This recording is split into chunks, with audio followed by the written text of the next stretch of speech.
This devotion is for May the 15th. This is a reading from the 27th chapter of Acts, verses 33 to 44.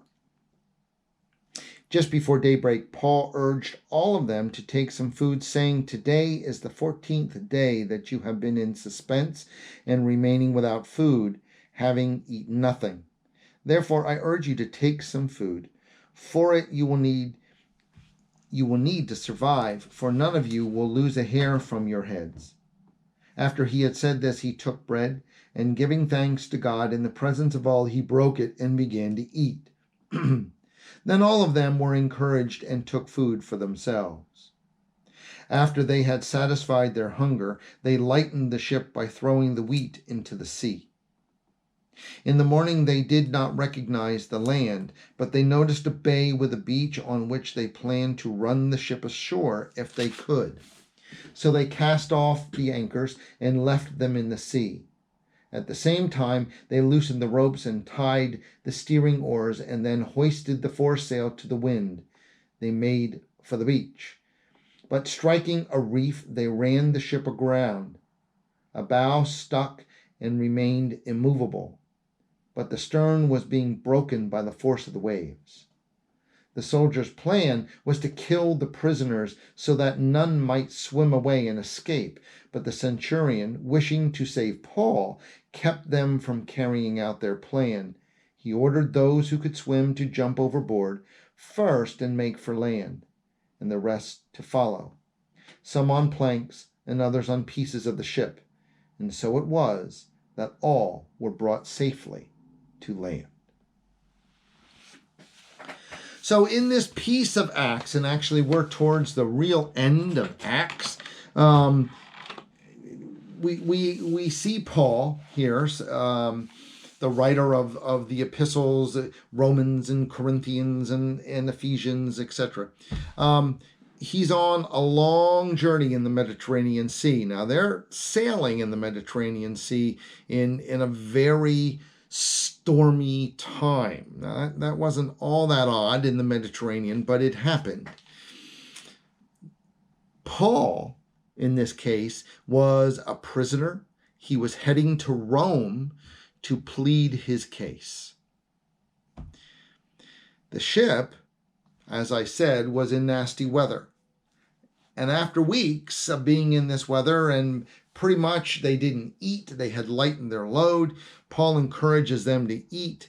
And then you can see the detail here of how they purposely wanted to run their ship aground, get off of the sea, and at least get to land. Now, what's interesting in this whole process, and you kind of almost have to read back, and certainly all of chapter 27, we see Paul, who is a prisoner, and ends up going to Rome to face his death, saves everybody, directs everybody, kind of gets them to where they need to be. Now, he knows where he's going, right? He certainly would have had opportunity to escape. But instead, he works with them to save everybody. Paul's strength here came from the message of the gospel. And that's the incredible example here.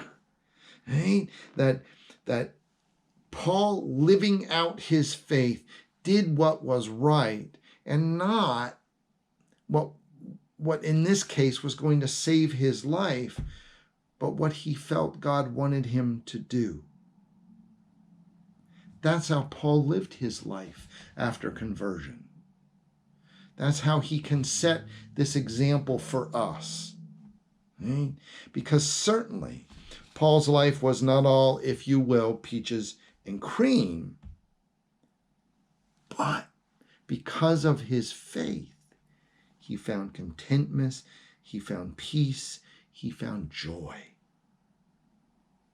And that's what we can find too.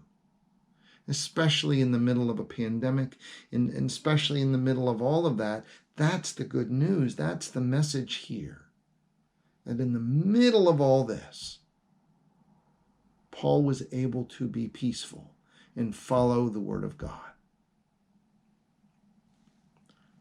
That gift is for us too. It is the gift that God offers us. In the middle of all this, peace with God. We share today, I'd like to share, and please join me in saying Psalm 23. The Lord is my shepherd, I shall not want. He makes me lie down in green pastures. He leads me beside still waters. He restores my soul. He leads me in right paths for his name's sake. Even though I walk through the darkest valley, I fear no evil, for you are with me. Your rod and your staff, they comfort me.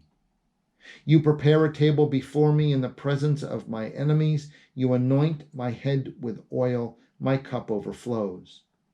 Surely goodness and mercy shall follow me all the days of my life, and I shall dwell in the house of the Lord my whole life long.